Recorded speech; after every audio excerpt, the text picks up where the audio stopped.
오늘은 3월 15일 월요일입니다. 새벽 말씀 묵상 시간입니다. 이번 한 주간을 새롭게 시작하는 이 첫 시간에 하나님께서 우리의 영적인 눈을 열어주셔서 전 주님의 부르심과 사명을 깨닫는 은혜의 시간 되기를 축복합니다. 누가복음 5장 1절에서 11절 말씀입니다.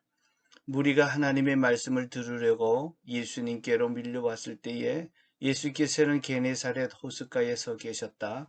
그가 보시니 배 두 척이 호숫가에 되어 있고 어부들은 배에서 내려서 그물을 씻고 있었다.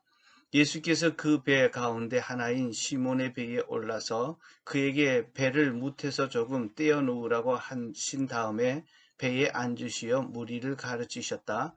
예수님께서 말씀을 마치시고 시몬에게 말씀하셨다. 너는 깊은 데로 나아가거라. 너희는 그물을 내려 고기를 잡아라. 시몬이 대답하기를 선생님, 우리가 밤이 새도록 애를 썼으나 아무것도 잡지 못했습니다. 그러나 선생님의 말씀에 따라 그물을 내리겠습니다 하였다. 그런 다음에 그대로 하니 많은 고기가 떼에 걸려들어서 그물이 찢어질 지경이 되었다. 그래서 그들은 다른 배에 있는 동료들에게 손짓하여 와서 자기들을 도와달라고 하였다.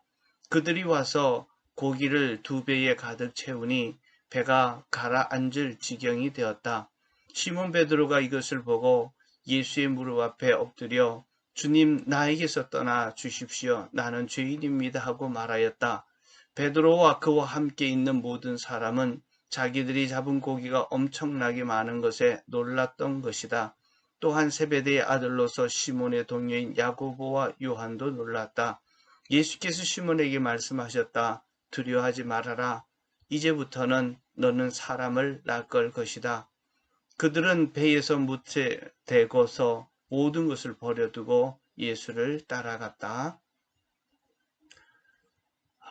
왜 예수님께서는 빈배를 가지고 있는 시몬을 찾아오셨을까요? 이른 아침 예수님은 시몬 베드로를 찾아오셨습니다.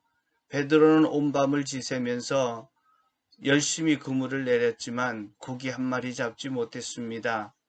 온 밤을 지새우며 고생했지만 헛수고로 허망한 아침을 맞이하고 있었습니다. 베드로의 모습은 이 세상을 살아가고 있는 우리의 모습입니다. 시몬 베드로가 누구입니까? 고기잡이의 전문가입니다. 갈릴리 바다에서 잔뼈가 굵었던 베테랑 어부였습니다.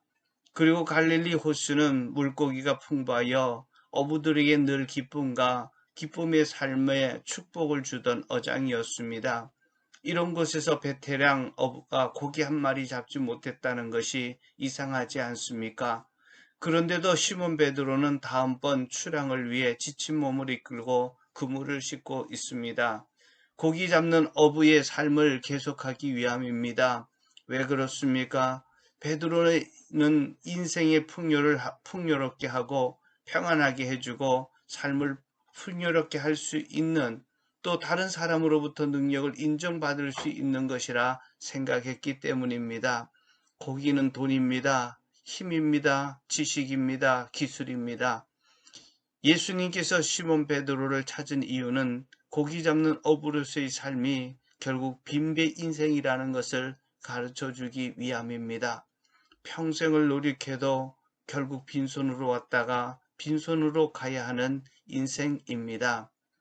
빈배의 현실을 온몸으로 느끼는 시몬에게 주님이 무엇을 말씀하셨습니까?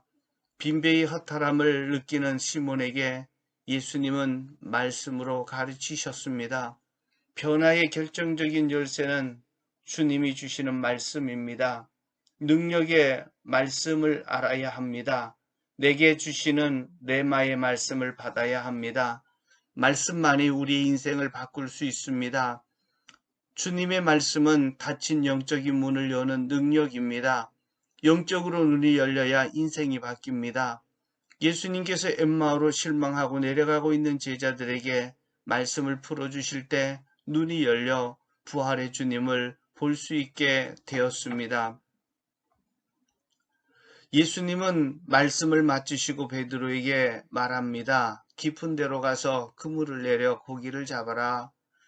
예수님의 이 말씀은 시몬 베드로의 입장에선 순종하기가 쉽지가 않습니다. 왜냐하면 먼저 고기잡이로서 잔뼈가 굵은 베드로의 상식과 경험에 맞지 않는 말씀이기 때문입니다. 갈릴리에서의 어부는 투망식이기 때문에 깊은 곳에 가서 그물을 내린다는 것은 경험에도 맞지 않는 일들이고 지식에도 맞지 않는 일입니다. 그리고 또 밤을 꼬박 새웠기 때문에 이제 겨우 출항 준비를 마쳤지만 지금은 출항 시기가 아닙니다. 왜냐하면 육신적으로 너무 피곤합니다. 오늘은 쉬고 그 다음에 출항해야 하기 때문입니다. 하지만 베드로는 이렇게 말합니다. 선생이여, 우리들이 밤이 맞도록 수고하였지만 얻은 것이 없지만 말씀에 의지해서 그물을 내리겠습니다. 이렇게 고백한 것은 자신의 전문적인 어부의 경험도 지칠 대로 지친 육체의 피곤함도 감수하고 주님의 말씀을 따르겠다는 것입니다.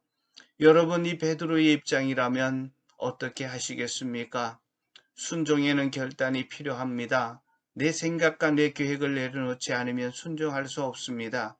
육체적으로 피곤함보다도 주님의 말씀을 더 신뢰하지 않으면 순종할 수 없습니다. 시몬 베드로는 주님의 말씀이 떨어지자 순종을 선택합니다. 이 선택이 베드로의 인생을 완전히 바꿔놓고 말았습니다. 베드로가 주님의 말씀에 순종했을 때 엄청난 기적을 경험합니다. 고기잡이의 전문가로서 밤이 맞도록 한 마리의 고기도 잡지 못했는데 예수님의 말씀 한마디에 순종했을 때 2배가 잠기게 될 정도로 엄청난 고기를 잡게 된 것입니다. 기적은 순종을 가져옵니다. 주님이 일으키시는 기적은 순종의 사람에게 주어집니다. 순종이 기적을 낳습니다. 말씀에 순종하여 기적을 경험하는 주인공 되고 싶지 않으십니까? 말씀 앞에 순종해 보십시오.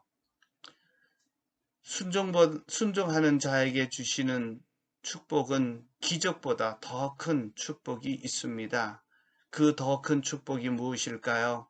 첫 번째로 영적인 눈이 열려 내가 누구인지 알게 되는 것입니다.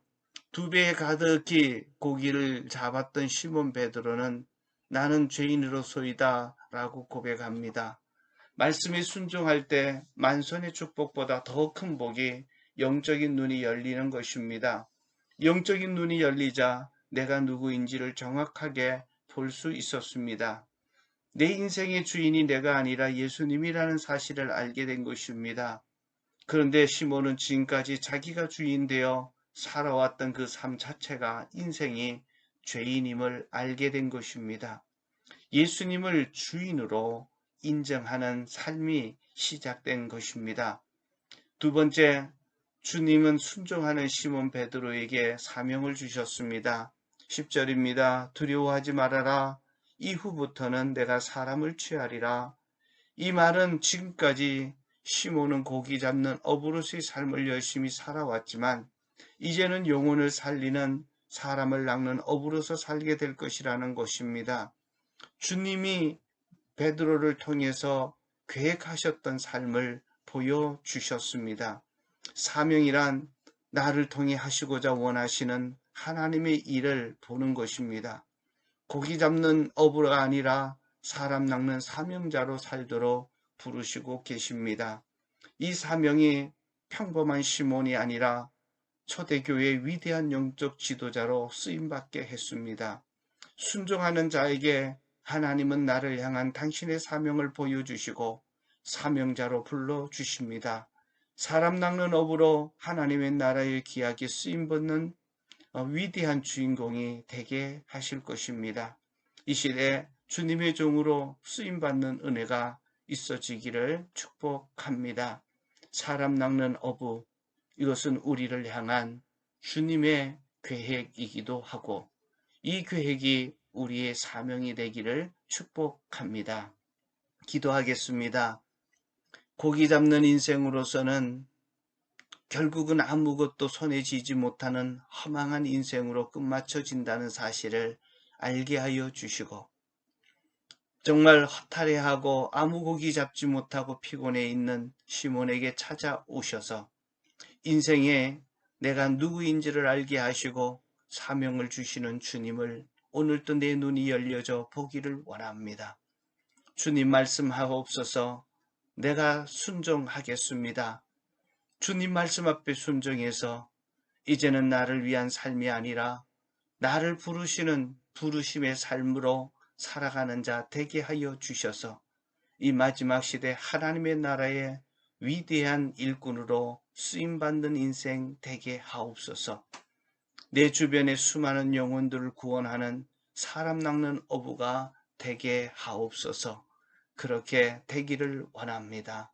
예수 그리스도 이름으로 기도하옵나이다. 아멘.